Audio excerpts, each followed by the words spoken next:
quiero verlos a todos en pantalla, no los quiero ver así con el nombre, sino que quiero verlos, quiero mirarlos, quiero ver que están en clase. Así que por favor, esa es una exigencia en mis clases. ¿Mm? Necesito ver que estoy con ustedes presentes y no que estoy con una pantalla en la cual no están. Así que les voy a pedir, por favor, esto es un requisito obligatorio. ¿Mm? Bueno, conmigo van a tener los martes y los jueves. Hoy vamos a comenzar con crecimiento y desarrollo. Les voy a ir dando casos clínicos de los temas que les voy a ir presentando. Ustedes también van a dar clases. Todos los días va a haber un grupo que va a tener que dar la próxima clase. Y bueno, espero que les guste la materia. Es una materia totalmente diferente a lo que ustedes están acostumbrados, porque vamos a hablar de niños, que no es lo mismo que los adultos.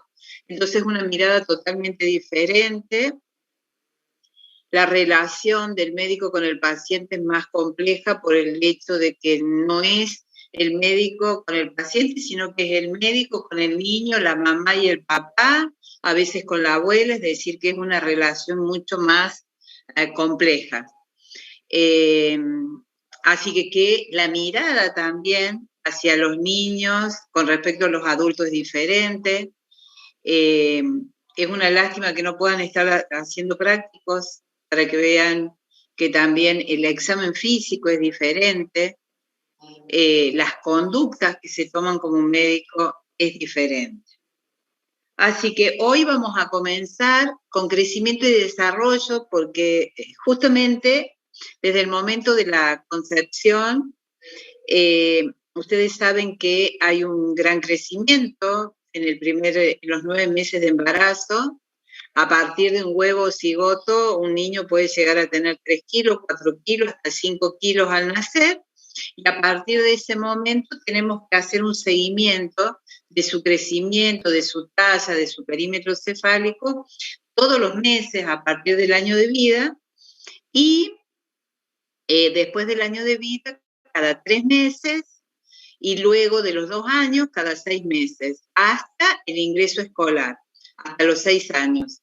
A partir de los 6 años, una vez al año, debe hacerse un control rutinario para ir evaluando el crecimiento y el desarrollo de ese niño y poder hacer un diagnóstico precoz ante alguna anomalía.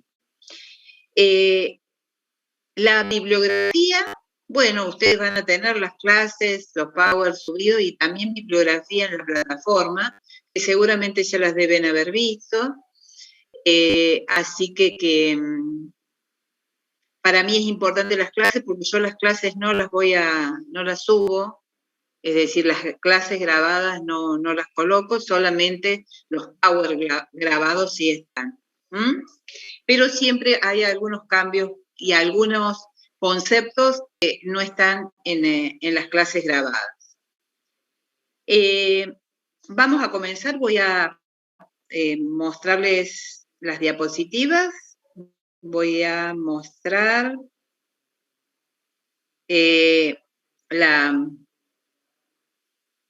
bueno, quiero saber si la están observando a la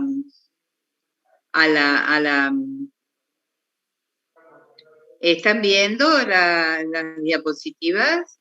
Sí, profe. Perfecto. Sí, doctora. Bueno, vamos a comenzar con crecimiento y desarrollo. Y nosotros tenemos que diferenciar, es totalmente diferente lo que es crecimiento y lo que nosotros consideramos desarrollo. A ver, discúlpenme que me está apareciendo aquí algo. Discúlpenme un ratito. Bueno, vamos a hablar qué es crecimiento.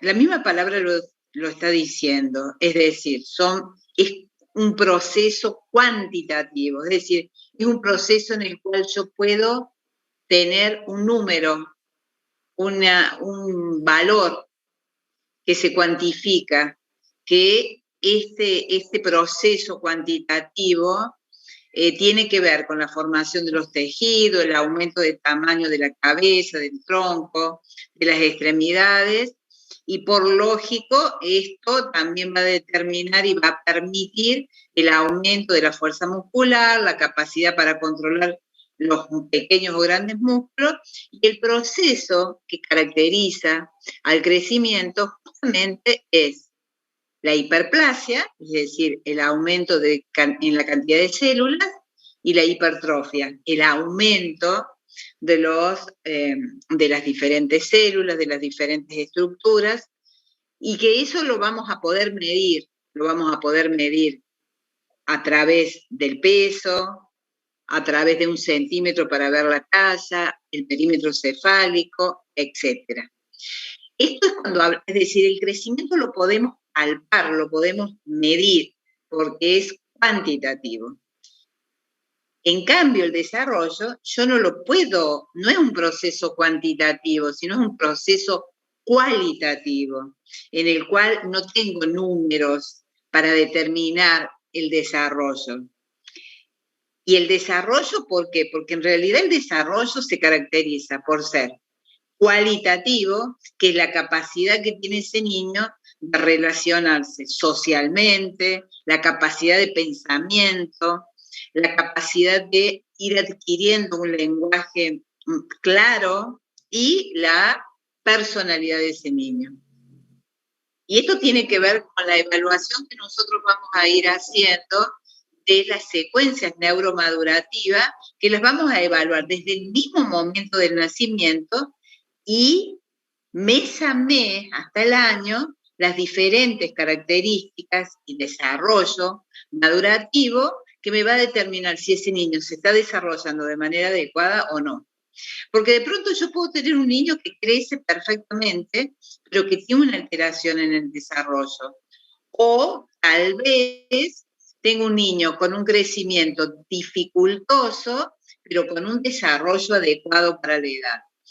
Cuando yo evalúo el desarrollo, en realidad hay un montón de estudios, esquemas que yo puedo realizar.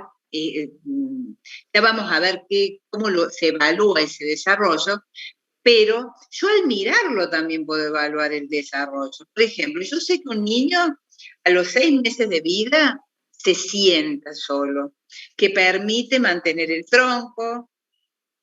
Yo sé que un niño al año tiene la capacidad de deambular, pero de pronto yo tengo un niño de 8 meses, 9 meses, que no logra mantener el tronco, que no logra sentarse por sus propios medios. Yo ya ahí estoy haciendo un diagnóstico de un neurodesarrollo alterado. O un niño tiene 2 años y no ha logrado caminar por sus propios medios. Eso me está hablando que hay un retraso neuromadurativo. Y eso me está diciendo que el proceso de maduración, de diferenciación y de integración de funciones está alterado. Que tendré que ver por qué está alterado, pero me está hablando de que hay una alteración. Por eso es tan importante los controles de niños sanos, porque de la única manera que yo voy a poder diagnosticar es justamente con a ese niño que lo lleven a control.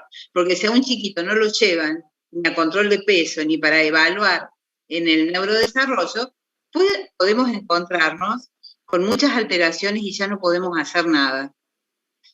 Eso es lo que está pasando con esta pandemia, en donde los padres consideran que ponen en riesgo a sus hijos y no los llevan a control.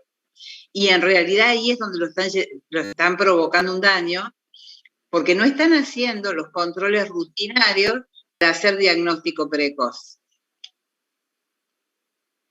Cuando nosotros hablamos de crecimiento, a ver, no todos tienen el mismo peso, no todos tienen la misma talla, sino que hay diferencias. Hay una percentilos o tablas de crecimiento que tienen una gran diferencia entre lo mínimo y lo máximo, y hay una media. que es el percentil 50. ¿Por qué? Porque el crecimiento va a depender de 3 factores, que es el factor genético, es decir, la carga genética que trae cada uno de esos niños, va a depender de la talla del padre, la talla de la madre, etcétera, del medio ambiente en donde se desarrolla y de la interacción entre ambos. Por ejemplo, un niño puede tener como programa genético llegar a la adultez con 1,80 m, pero para que ese niño pueda llegar a la adultez con 1,80 m, tienen que estar los factores ambientales también en positivo para que pueda ese niño expresar toda su capacidad genética. Porque, ¿qué necesitaría? Una alimentación adecuada, el cariño, la contención, vivir en un lugar donde tenga agua potable, que tenga un baño con una buena eliminación discreta, que haya higiene. ¿Por qué? Porque todos los factores ambientales en donde se desarrolla ese niño son necesarios que sean los adecuados para que no se enferme, para que no tenga parásitos, para que no tenga diarrea, para que esté bien nutrido, porque todos estos factores son importantes en el crecimiento. ¿Por qué? Porque justamente una capacidad genética trae cada niño, pero tiene que tener un medio ambiente que sea positivo para que se pueda expresar este programa genético. Por eso se habla que tiene que haber una interacción entre ambos en positivo para que se pueda lograr un buen crecimiento. Y cuando hablamos de las variaciones individuales, tiene que ver justamente con el programa genético de cada uno. Nosotros tenemos que tener en cuenta cuáles son los periodos de crecimiento más importantes que tiene un niño. Recién hablábamos cuando se unía el huevo cigoto, el óvulo y el espermatozoide, y formaba el huevo cigoto. A partir de allí, en el periodo embrionario, es un periodo de muchísimo crecimiento, al igual que el fetal. Cuando se produce la fecundación, esa estructura no se la ve, solamente con microscopio. Pero, llegando a los 9 meses, como les decía anteriormente, tenemos un niño de 3 kilos, 4 kilos, hasta 5 kilos. Es decir, que es un periodo de gran crecimiento. El primer año de vida es otro periodo de gran crecimiento y la pubertad es otro periodo de gran crecimiento. ¿Cuándo deja de crecer un niño? Y está ahora discutido porque se hablaba que a los 18 años, hay otras corrientes que dicen que recién a los 21 años, es decir que es muy amplio el periodo de crecimiento, pero con picos que se destacan el primer año de vida en la pubertad. Para que este crecimiento se pueda lograr y el desarrollo también sea adecuado, va a haber una interacción de la maduración endocrinológica, es decir, en la secreción de hormonas, en la maduración ósea, inmunológica, psicomotriz, psicosocial y emocional. Es decir, la maduración significa esto, alcanzar el desarrollo progresivo hasta lo óptimo, pero no depende de un solo factor, sino que es multifactorial. Multifactorial.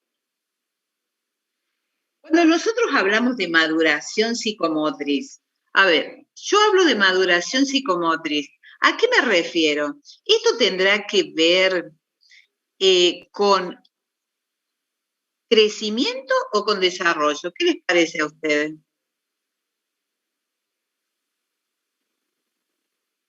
Con desarrollo, tal cual, porque tiene que ver con la maduración psicomotriz. A ver, hay personas que tienen mayor capacidad para caminar rápidamente, para correr, para un deporte. Tiene que ver con cambios biológicos, pero también con el entorno, con el hábitat, que va a depender también cómo se estimula a ese niño. Si yo a un niñito no lo levanto, lo tengo siempre durmiendo, lo tengo en la cama acostado, no lo jugar, no lo estimulo, ese niño seguramente que a los 6 meses no se va a sentar, ni tampoco va a caminar al año. ¿Por qué? Porque para lograr que tenga, por ejemplo, una maduración psicomotriz adecuada a su edad, va a depender de los estímulos que reciba, no solo de lo que ya está programado innatamente en cada uno de nosotros, no solo de los cambios biológicos, sino pero esto, miren, el hábitat, el entorno que es necesario que sea estimulado. Y acá ustedes van a ver que los factores determinantes para lograr una maduración psicomotriz adecuada es la estimulación y una nutrición adecuada. A ver, ¿cuál es la nutrición adecuada para un niño que nace hasta los 6 meses de vida? El pecho materno. No hay nada más nutritivo que la leche materna, el cual tiene que tomar desde el momento del nacimiento hasta los 6 meses exclusivamente. Después de los 6 meses va a seguir tomando pecho materno, leche materna, pero a partir de los 6 meses se le va a agregar las papillas de verduras y de frutas. Pero esto es fundamental, porque la leche materna lo nutre de manera adecuada y además le da seguridad psicológica a ese niño y además inmunológicamente estimula y lo protege de las enfermedades, ya sea parasitarias, virales o bacterianas. Con respecto a la maduración psicomotriz, se va a basar en 4 ejes. ¿Cuáles son? Céfalo, caudal. ¿Qué es lo primero que mueve el bebé o qué es lo que puede manejar el bebé? ¿Qué es lo que puede manejar conscientemente? Lo primero es la cabeza. ¿Qué es lo que primero mantiene erguido el bebé? Es la cabeza. A medida que va creciendo, viene desde la región cefálica y va bajando. Tronco. A los 6 meses logra sentarse. Y recién al año logra caminar, porque va cefálico, caudal. Y va desde lo proximal a lo distal. Al principio, los movimientos que hace el bebé es un movimiento reflejo. Y luego ya lo puede él organizar a partir de la corteza cerebral. Por eso hablamos que al principio son movimientos reflejos. Y luego son movimientos que son manejados por lo que él quiere. Por eso vamos de lo reflejo a lo cortical. Al principio, cada movimiento que hace es involuntario, hasta que comienza a hacer movimientos voluntarios. Por ejemplo, el niño al principio se puede estar chupando el dedo, pero no es consciente o voluntario, es involuntario. Pero cuando a los 7 meses toma un objeto y se lo lleva a la boca para comerlo, eso ya es voluntario. Es decir, ¿cuáles son los ejes de la maduración psicomotriz? Estas 4. Cefalocaudal, proximal distal, reflejo cortical, de involuntario a voluntario.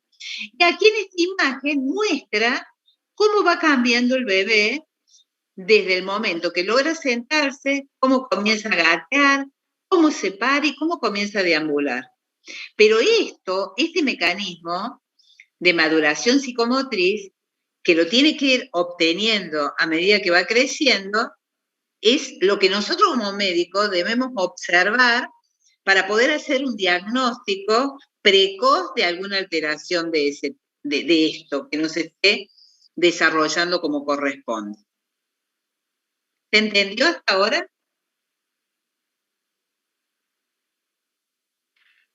¿Estamos?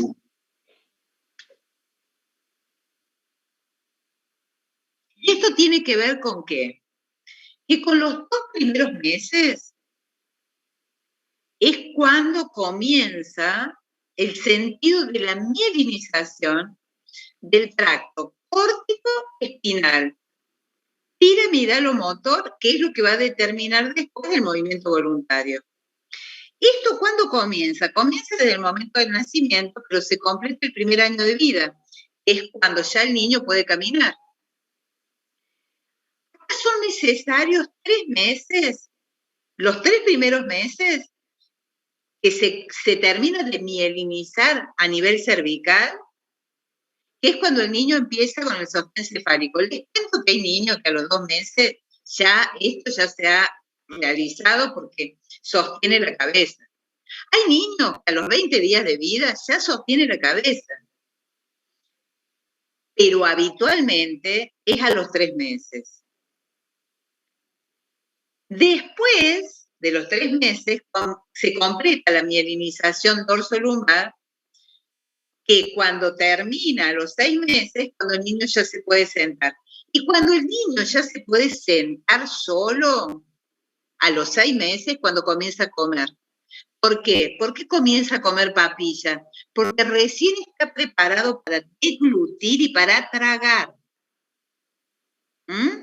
Y por supuesto, después de los 6 meses, sigue mielinizándose progresivamente todo el resto de, por eso decimos, vamos desde lo cefálico a lo caudal, hasta que el niño, ¿qué hace? Tiene la capacidad de deambular, caminar, pero es cuando se completó la mielinización de las pirámides. Bueno, estábamos hablando de la maduración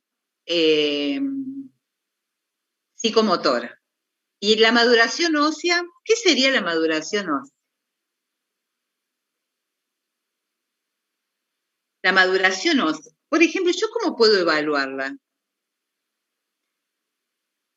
En la erupción dentaria. Yo, por ejemplo, yo sé que entre los 6, 7 meses, 8 meses van a aparecer los primeros dientes. Eso me está hablando de que se está desarrollando la maduración esquelética y la edad ósea. Está correctamente. Pero ¿qué pasa si yo me encuentro que un niño tiene 1 año y medio, 2 años y no tiene los dientes?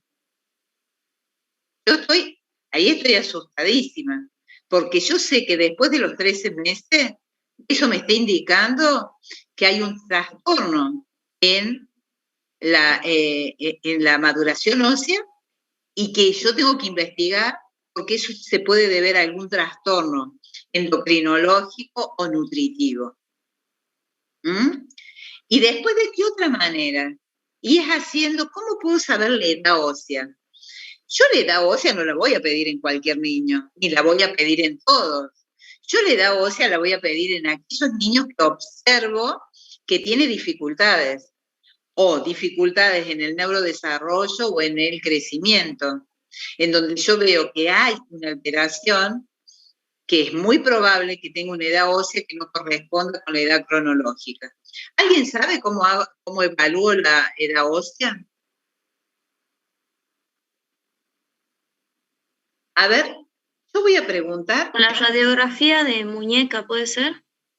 Con la radiografía de muñeca, muy bien. ¿De las 2 muñecas o de una muñeca? ¿De las 2? De las 2. ¿Y después qué hago?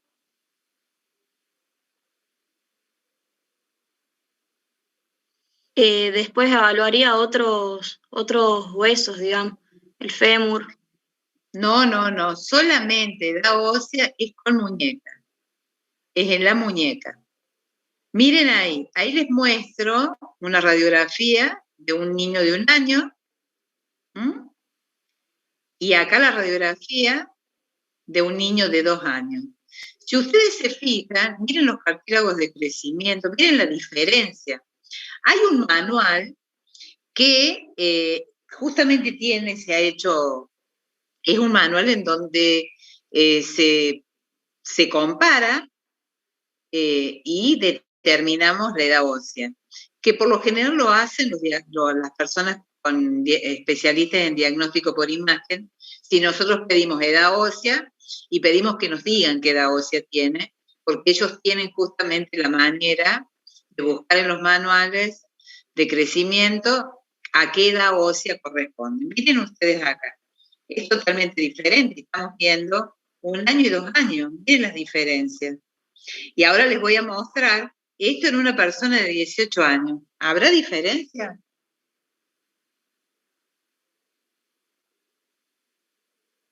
Miren, la diferencia. Ya en este individuo yo digo que no hay más crecimiento. Pero miren acá. ¿Ven los cartílagos de crecimiento? Los núcleos de osificación. Esto lo tienen que saber por diagnóstico ustedes. Bueno, vamos a ver los estadios del desarrollo, lo que tiene que ver con el peso, con la talla. ¿Qué es lo que determina el peso? El peso determina la masa corporal. Que nosotros nos permite, ¿qué nos permite el peso? Ver si ese niño está creciendo de manera correcta en base a su edad, o si aquí no está creciendo o no está aumentando de peso o de talla. Y el solo hecho, chicos, de nosotros hacer un control de peso y talla, yo puedo hacer diagnóstico de un montón de enfermedades.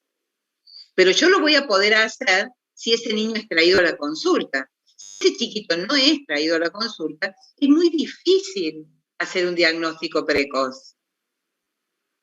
Yo, por ejemplo, estoy viendo en esta época de pandemia, esto justamente, en donde los padres pasan 3, 4 meses y recién traen a los niños. De pronto pasó la mitad del año y no lo trajeron a control, en algunos hasta 1 año. Y cuando lo vemos en la consulta y nos damos cuenta que son niños que están con problemas de crecimiento o desarrollo. Bueno, cada vez hay más niños con problemas de desarrollo. Niños con trastornos conductuales, con trastornos en la capacidad de socializar, es lo que estamos viendo cada vez más. En niños que tienen un buen crecimiento, un buen peso, una buena talla, pero con otros trastornos. Aquí les voy a mostrar las técnicas y qué es lo que utilizamos para poder medirlos.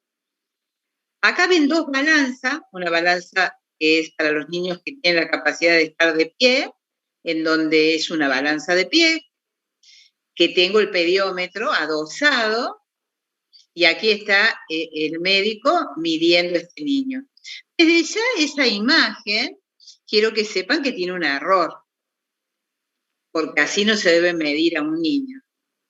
Pero a mí me gusta tener esta imagen para que ustedes puedan ver y poder mostrarles por qué hay un error. Porque cuando lo vamos a medir, siempre el niño tiene que estar con la cabeza elevada y tiene que estar en inspiración, porque cambia la talla. En cambio, esta es una balanza que se tiene en un mueble para los bebés chiquitos hasta 15 kilos, y en un bebé chiquito, bueno, estas balanzas, a mí las balanzas que más me gustan no son las digitales, sino que me gustan las de pesas, la que me pesa, y las que tienen los gramos con pesas, son más exactas. Y porque el niño se mueve. Cuando yo lo peso con una balanza digital, el niño ante el mínimo movimiento me va cambiando los valores.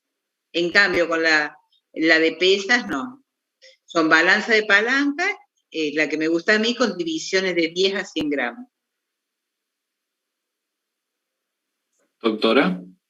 Sí, discúlpenme que estoy tomando un té, pero es que yo recién vengo de trabajar y llego sobre la hora. Así que les pido disculpas si hay momentitos que entro un poquito más tarde, pero es porque llego sobre la hora. Sí, ¿qué me querías preguntar? Le hago una pregunta. En el caso de la balanza esa que ahí estoy viendo el bebé bastante chiquito, ¿cómo se hace para medir la longitud? ¿Es con un metro? Sí, utilizamos pediómetros que pueden ser de aluminio, pueden ser de madera, tiene que ser de un material inextensible y que tengamos una superficie fija y la otra que la podamos mover. Lo hacemos en la camilla. Yo, por ejemplo, personalmente en mi consultorio tengo un periómetro de aluminio en donde tiene un vástago y tiene otro que lo voy moviendo en base a la talla, que tiene una estatura máxima de 1,10 m, porque después que tienen 1,10 m ya los puedo medir en la balanza que tiene el periómetro adosado. Porque este niño, para poder ser medido aquí, tiene que tener más de 1,10 m. Bien. Este es una manera de medir, esta es una talla, una estatura de sentado. ¿En quiénes yo utilizo este tipo de medidas? Les cuento que esto tiene valor para aquellos chiquitos que tienen alguna patología de base, como una acondroplasia, en donde tienen miembros superiores e inferiores cortos, en donde yo no voy a poder medirlos con un periómetro habitual, porque estos niños tienen una cabeza y un tronco normal, pero los miembros inferiores cortos, entonces tiene que ser medido sentado, para que tenga valor. Aunque hay tablas de crecimiento de niños con acondroplasia, que son específicas. Otra de las medidas que son importantes es el perímetro cefálico. El perímetro cefálico, acá se mide con 1 centímetro, con un material diferente, inextensible, que tiene que ser la medida en la región supraciliar y que abarque en la parte posterior la zona más saliente del occipital. Esto se llama el plano de Frankfurt. Por supuesto que a veces no es tan exacta la medida, porque los pacientes, los niños se mueven y a veces no quieren. Y aquí vemos circunferencia del brazo, pliegue cutáneo tricipital o subescapular, que por lo general esas medidas se utilizan para algunas patologías específicas o lo utilizan los especialistas en crecimiento y desarrollo. Nosotros en la pediatría normal, habitual de consultorio, no los medimos. Bueno, cuando nosotros hablamos de tablas de crecimiento, vamos a hablar de percentilos, de desviaciones estándar, porque nosotros no podemos decir que un niño solamente sano si tiene, por ejemplo, al año 10 kilos. Un niño puede tener 1 año y tener 8,5 kilos y ser normal. O puedo tener un niño al año de vida y que pese 12 kilos. Tampoco voy a decir que es patológico. Entonces, por eso hablamos de percentilos, de centilos, de media, de desviaciones estándar. Que yo ya les voy a mostrar una tabla de crecimiento en donde ustedes van a ver esto que yo estoy, a lo que yo me estoy refiriendo. Y entonces estamos hablando de que hay referencias transversales cuando se utilizan mediciones únicas de niños, por ejemplo, en diferentes edades. Y se van agrupando de acuerdo a la edad y el sexo, y de esa manera se saca la media y las desviaciones estándar. Yo les cuento que hasta hace unos años atrás, en la Argentina se usaban las tablas de un pediatra argentino que hizo un estudio en toda Latinoamérica, que es el doctor Lejarraga, que eran las que hemos usado hasta que la OMS hizo sus propias tablas que se pueden utilizar en cualquier lugar del mundo.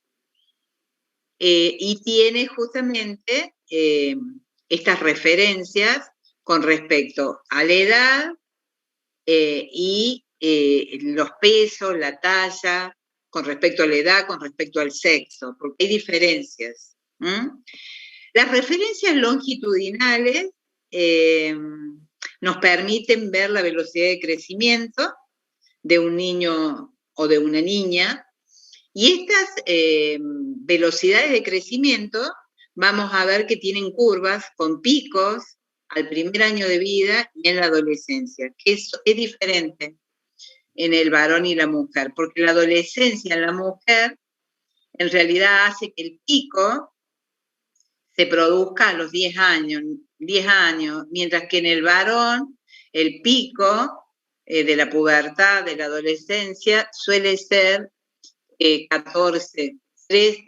14 años, más tarde. Y hay otras tablas que tienen estándares específicos, como son los sindrómicos. Por ejemplo, un niño con síndrome de Down, yo no lo puedo evaluar su crecimiento en una tabla de un niño que no tiene ninguna patología genética, al igual que la acondroplasia y el síndrome de Turner, que son tablas específicas. Quiero que sepan ustedes que existen tablas específicas para esos niños. No es que lo vamos a ver nosotros, sino que quiero que sepan eso. ¿Para qué sirven estos valores estándares y por qué los clasificamos? Porque esto nos permite detectar factores de riesgo, detectar cuando ese niño tiene una curva de crecimiento y se altera o baja o sube en demasía, y nos permite evaluar el estado de salud y nutrición de este paciente que estamos controlando. Para eso sirve esto. ¿Qué es el desvío estándar y qué son los centilos o los percentilos?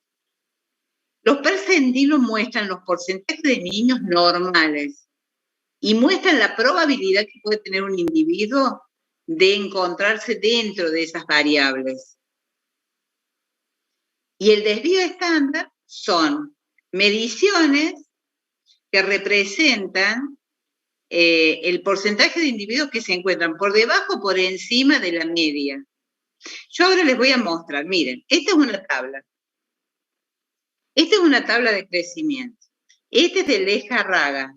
Esta no es de la OMS. Son muy parecidas, chicos, lo de las OMS y lo de Lejarraga. Pero ustedes, para hacer ejercicios que yo les voy a dar y los que le van a dar las otras docentes, tienen que tener las tablas de la Organización Mundial de la Salud, que la pueden bajar de la Sociedad Argentina de Pediatría o de la OMS o sí, yo creo que en la Sociedad Argentina, en la SAP, pueden bajarlas.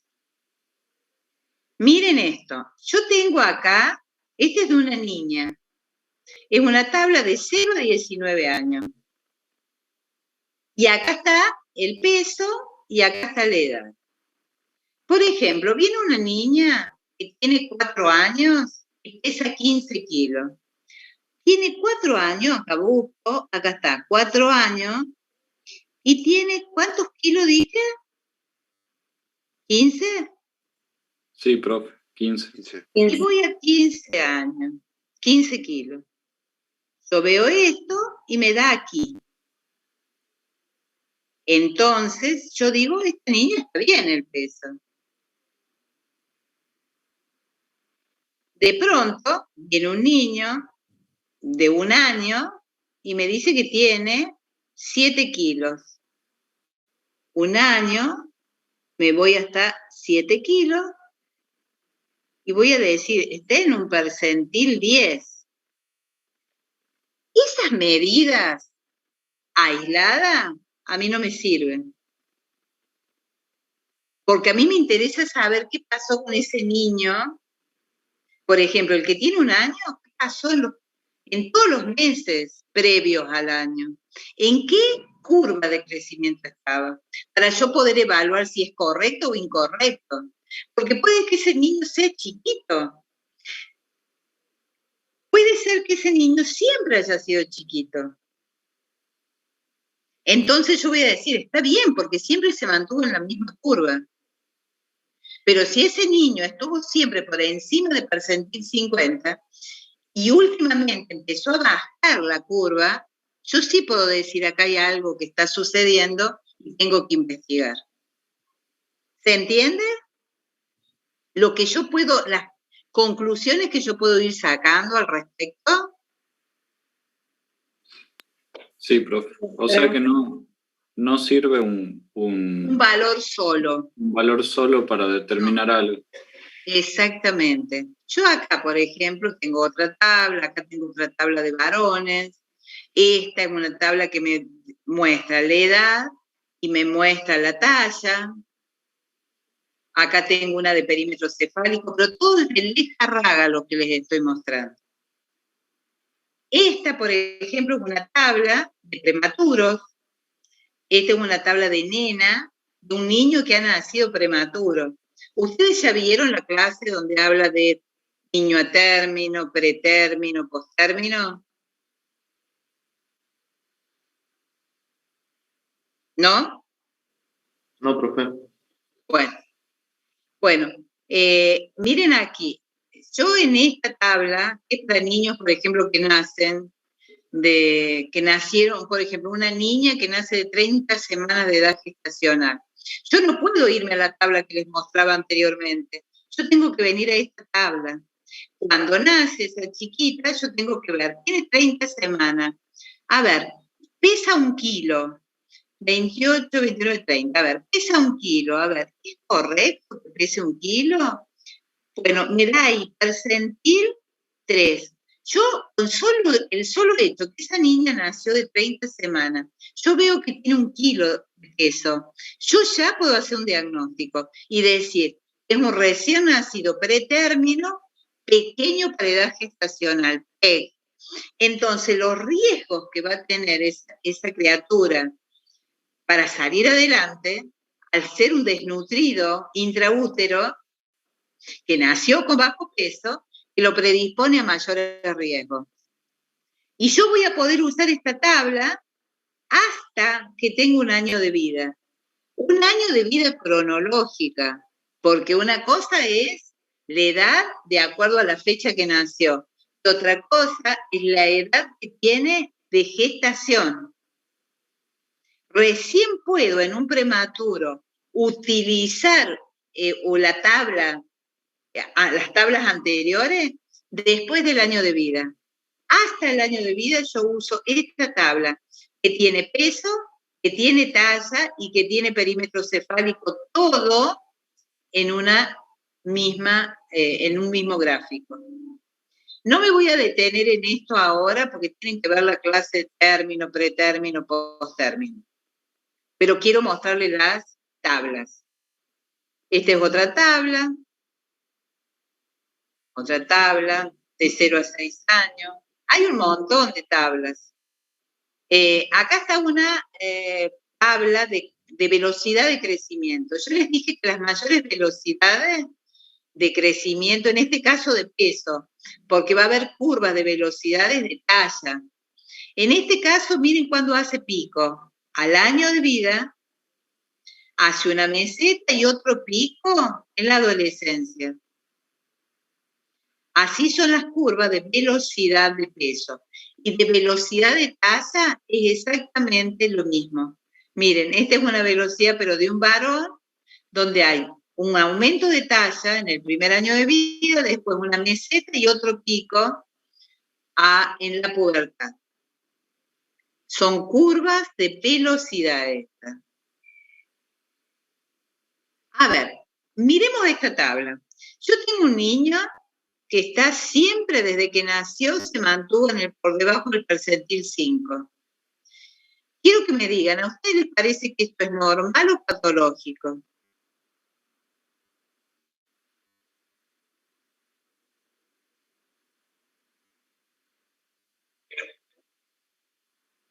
Miren, esto es normal.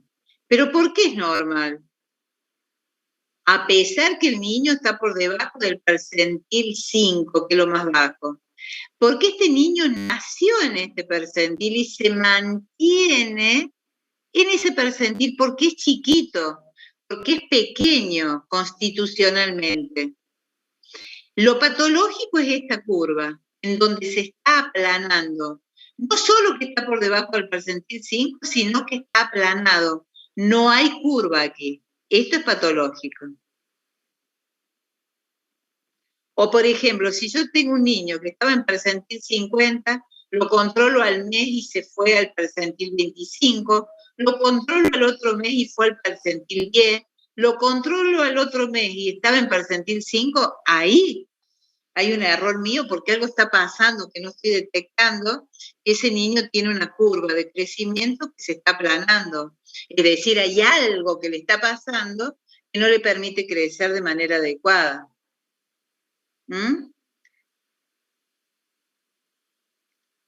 Las fases de crecimiento. Puede ser que sea bajo peso y baja talla constitucional, genéticamente. Y ahí no me preocupo, es normal. El tema es cuando ese bajo peso y esa baja talla es como secuela de una desnutrición o como una secuela de un retraso de crecimiento intrauterino o porque ese niño tiene una enfermedad polimalformativa. En estos casos yo puedo tener un niño de bajo peso y baja talla. Puede ser normal, pero primero investigo que no haya nada de esto. Cuando hay un retardo de crecimiento, ¿por qué hay un retardo de crecimiento? ¿Hay alguna causa orgánica que me ha llevado a este retardo? ¿O este niño no tiene una causa orgánica, sino que le falta aporte alimenticio porque no tienen los padres para darle de comer de manera adecuada? Si yo tengo un niño que le estoy dando mate cocido con pan al mediodía, a la noche, porque no hay comida, ese niño va a tener un retardo de crecimiento, pero no por una causa orgánica, por una causa no orgánica, por falta de aporte. Que indudablemente, si no es detectado o solucionado, vamos a tener un retardo de crecimiento mixto. ¿Por qué? Porque la falta de comida me va a provocar una desnutrición. Si me provoca una desnutrición, me va a afectar la absorción de nutrientes. Entonces voy a tener una causa mixta. Es decir, el pediatra tiene que tener la capacidad de detectar estas fallas de crecimiento. ¿Qué es lo que está pasando? El examen neurológico para el neurodesarrollo, para el desarrollo, yo les dije que hay varias maneras. Una de ellas es el test de Bailey. Este test lo que evalúa son tres aspectos: el mental, la psicomotricidad y el registro comportamental. ¿Qué significa? ¿Cómo lo analizo? Yo esto no lo puedo analizar con un bebé que tiene 6 meses. Lo voy a analizar en niños más grandes. ¿Qué es lo que analiza este test? La parte mental analiza cómo se relaciona o cómo está el desarrollo cognitivo, es decir, cómo está la capacidad de aprendizaje, la capacidad de ese niño de comunicarse. La psicomotricidad es ver cómo puede ese niño controlar su cuerpo, cómo coordina los músculos, las habilidades que tiene para manipular los objetos, cómo toma los objetos. Y el registro comportamental analiza cómo se desarrolla socialmente y con los objetos que el entorno, cómo se relacionan. Hay otro test, que es el test de Terman-Ismeri, que también es una escala donde evalúa la inteligencia a través de 6 áreas. Evalúa la inteligencia general, el conocimiento, razonamiento, ya sea fluido y cuantitativo, y el proceso visoespacial y la memoria de trabajo. ¿Esto en quién lo voy a hacer? En niños más grandes, en niños que comienzan la escuela, 5, 6 años, 4 años. Hay una manera de poder evaluar el desarrollo, el neurodesarrollo desde el momento del nacimiento. Es a través de la observación. Yo debo observar a ese niño cómo por ejemplo, cuando nace un bebé, la posición en la camilla apenas nace es de semiflexión. Si yo tengo un niño cuando apenas nace que es hipotónico, hipoactivo, a mí se me tiene que alertar. O si yo veo un niño, en vez de hipoactivo, hipertónico, me tiene que alertar, hay algo que está pasando. Y si no, tengo que aplicar los reflejos arcaicos, los reflejos primitivos. Por ejemplo, dentro de los reflejos primitivos tengo los puntos cardinales, que es el de búsqueda y succión. Yo le pongo el dedo acá en la boca al bebé. ¿El bebé qué es lo que va a hacer? Va a buscar y va a succionar. Es un reflejo primitivo. Es un reflejo que ya desde el momento que la mamá lo tiene a su bebé y lo pone al pecho apenas nace, el bebé va a buscar y va a tomar la mama para alimentarse, que es la búsqueda y succión. Yo si al niño le hago el reflejo de prensión palmar, pongo los dedos en sus manitas, ¿qué es lo que va a hacer? Se va a agarrar. Ese reflejo de palmar va a desaparecer recién a los 6 meses de vida. El plantar, les pongo el dedo debajo de las plantas de los pies y los deditos del piececito van a tratar de captar mi dedo. Eso también desaparece a los 10 meses. El reflejo de Moro es un reflejo que yo lo tomo al bebé a través de la prensión palmar y lo dejo caer muy suavemente y el niño lo que va a hacer es este movimiento. Ese es el reflejo de Moro, que también desaparece a los 6 meses. Yo al niño lo levanto del tronco, lo paro en una superficie plana. ¿Qué es lo que va a hacer como reflejo? Dar pasos, pero es automático, marcha automática, es un reflejo. No es que el bebé lo hace consciente, es un reflejo primitivo. La incurvación del tronco, yo lo tomo al bebé de la región dorsal o ventral y se va a incurvar. Hasta los 2 meses. Después de los 2 meses es imposible hacer eso con un niño, porque lo que va a hacer después de los 2 meses se va a poner hipertónico. Después hay otro reflejo, que es el cócleo palpebral. Cócleo palpebral. ¿Qué es lo que va a hacer el niño cuando yo hago este sonido de un lado del oído? Va a mirar.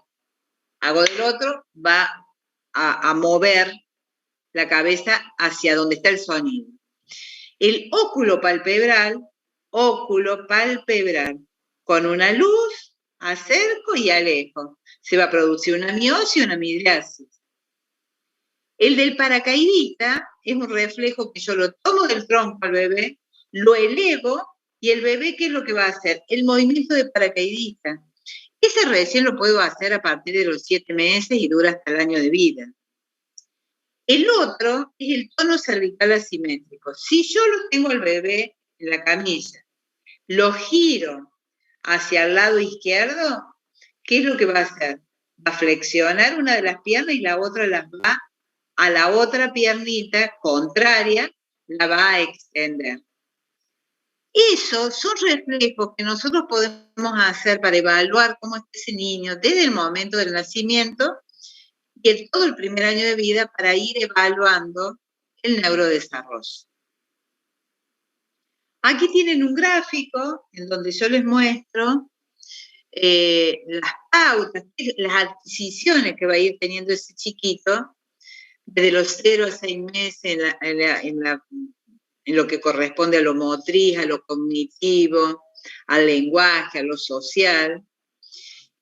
Es, por supuesto, muy a grandes rasgos, pero esto muestra la área de la personalidad social, la área motriz fina adaptativa, la área del lenguaje y la área motriz gruesa. Por ejemplo, el año, con respecto al lenguaje, dice sus primeras palabras. ¿Qué puede decir? Mamá, papá, agua.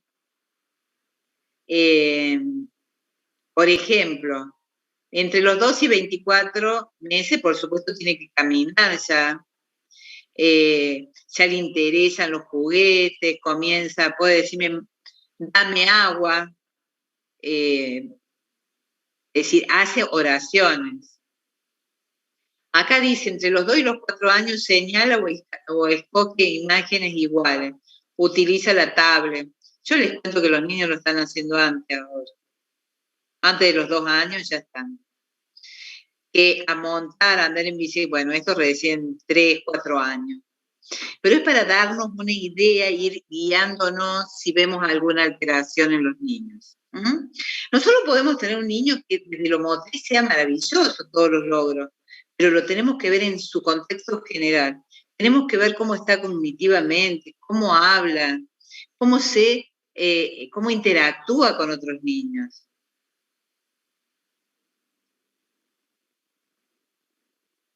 Bueno, acá quiero hacer hincapié en algunas afecciones neuromusculares que pueden darnos retraso madurativo y que nosotros lo tenemos que pensar. Que puede que ese niño durante el embarazo tuvo alguna anoxia que afectó alguna área cerebral que nos pueda dar problemas al nacer. Por ejemplo, hay encefalopatías que no son evolutivas. ¿Por qué no son evolutivas?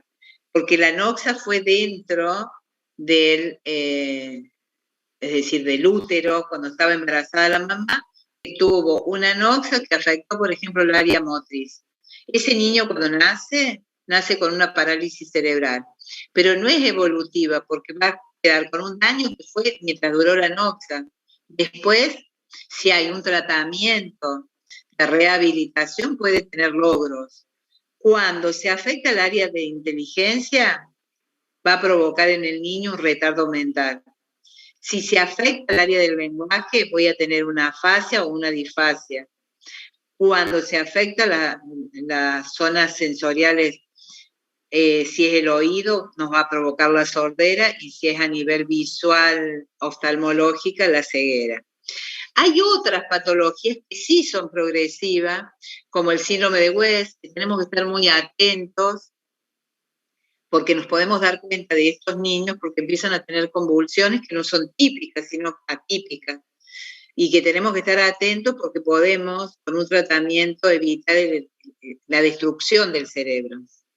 Hay algunas enfermedades metabólicas, acá puse como ejemplo la fenilcetonuria, pero también está la galactosemia, la enfermedad de jarabe de arce, el hipotiroidismo congénito, que son patologías metabólicas no diagnosticadas que nos van a llevar a una encefalopatía progresiva y destructiva, que se pueden hacer diagnósticos prematuros. Y hay otras enfermedades genéticas, cromosómicas, como la enfermedad, el síndrome de Down o el síndrome de X frágil, que son encefalopatías que son progresivas. Podemos tener en los niños trastornos simples del desarrollo, como puede ser trastornos en calcular, en escribir, en el lenguaje, o que tengan torpeza motora, o ahora lo que tenemos en aumento, que son los trastornos en el área de atención y conducta, como el síndrome de Asperger, autismo, los niños con hiperquinesia, etc. Todos estos trastornos simples del desarrollo, hay tratamientos multidisciplinarios. ¿Cuáles son esos tratamientos? Fonoaudiológicos, con terapia ocupacional, con neurokinesiología, y realmente logran muchos adelantos y una vida normal en muchos de los casos. Como yo les decía, hay muchos trastornos de origen emocional, trastornos reactivos del vínculo en la infancia, que es esto que yo hablaba de Asperger y de el autismo, que cada vez hay más diagnósticos realizados, porque tal vez antes no se hacían los diagnósticos. Hoy, haciendo un diagnóstico prematuro, podemos lograr éxitos en los niños, para conectarse con sus compañeros, con la familia y poder regular sus emociones. Eso sería lo que hoy les voy a dar. Eso sería la clase de hoy. Y hay algo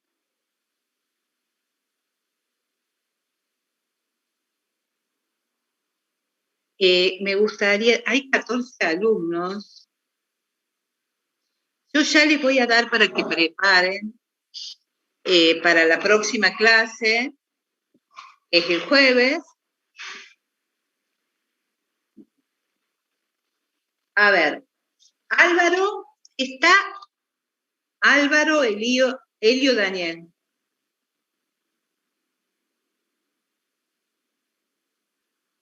Álvaro, Elio, Daniel. ¿Está? No. Chamón, Exeni.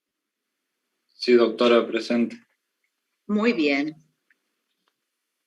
Vos vas a ser el primero que vas a ir preparando leche materna. Vas a preparar una clase de leche materna. ¿Leche materna? Sí. Chumacero. Sí, profe. Chumacero. Chumacero va a preparar leche de vaca. Van a trabajar todo con diapositiva, pueden trabajar juntos, los dos, en donde uno va a hablar de las características de la leche materna, de los beneficios, de los componentes, y Chumacero va a hablar de la leche de vaca, las características, las proteínas, los líquidos, etcétera, etcétera, y los diferentes tipos de leche, también Chumacero, que tenemos, y después van a hacer un gráfico entre los dos en donde van a marcar las diferencias de una y otra. ¿Mm? Doctora. ¿Sí? Disculpe, una pregunta. ¿Hacemos algo en relación a las leches esas que vienen preparadas en polvo? Y vos no. Vos ¿No? tenés que hablar de leche materna.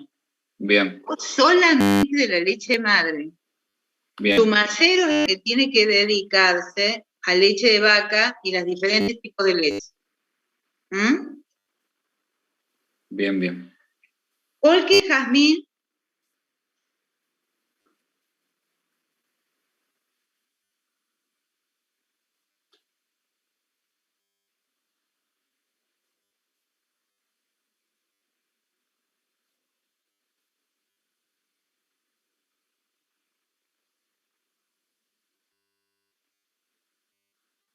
Bueno, para mí es ausente hoy ella.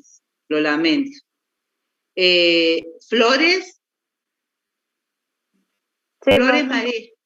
Sí, aquí estoy. Flores, presente. Goncalves de Sousa. Presente, profe. ¿A dónde está? Goncalves.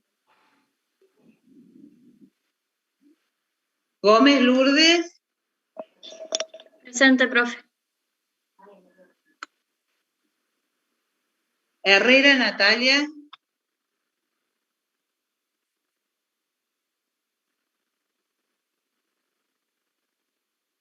Mancilla Ana. Aquí, profe, presente.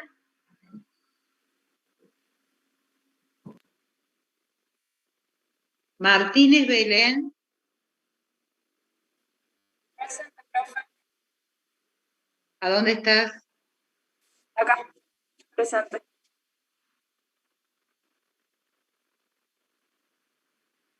Mora Freire.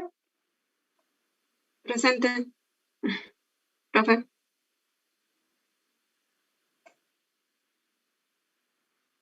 Navarro, Brian.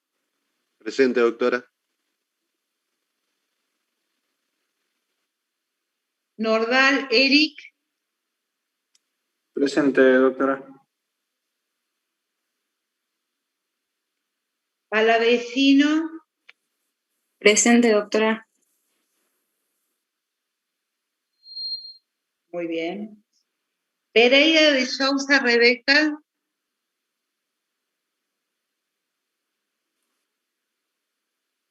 Rodríguez. Presente, profe. Rodríguez Oscar. Sí. Subirás, Luca.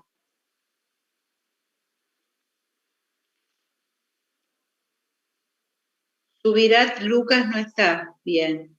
Tapia.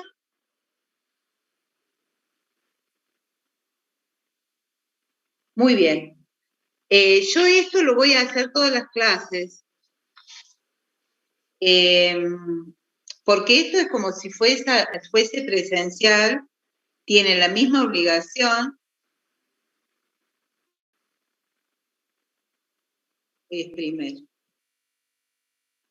Tienen la misma obligación de estar en clase.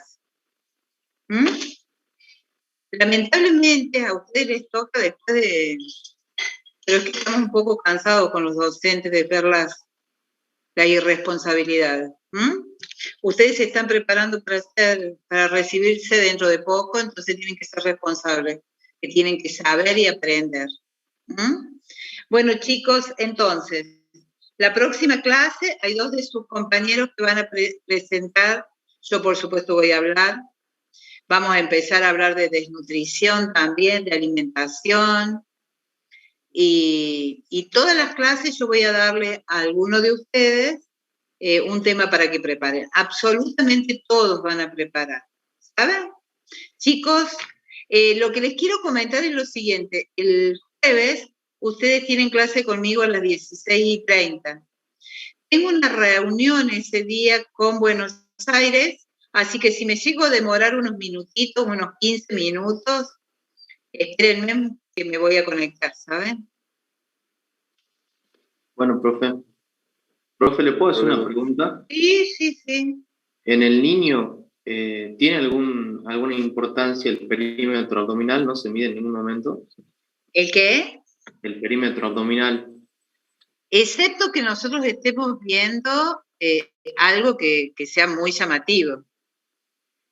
Habitualmente no, porque lo típico del niño del primer año de vida es que sean muy panzoncitos, tienen un abdomen muy globuloso. ¿Por qué? Porque los músculos rectos no están todavía unidos. Entonces la mayoría de los niños tienen un abdomen globuloso e incluso muchos de ellos tienen hernias umbilicales, porque al no estar los rectos unidos, permite la protrucción del cordón umbilical. Y suelen haber esas hernias que después se van solucionando porque empiezan a unirse los rectos anteriores. Bien, gracias. ¿Sí? En caso de que estas hernias no se resuelvan solas, después se evalúa y el tratamiento es quirúrgico. Sí, cuando ya pasó el año y no se resolvió, y si tenés que ir planteando a ver qué es lo que pasa, que no se ha resuelto. Hay excepción que haya una hiperlaxitud, en lo cual lleve más tiempo, pero tenés que estar más atentos. Bien, gracias. Bueno, chicos, nos vemos el jueves. Bueno, doctora. Chao. Chao, profe. Hasta luego, doctora.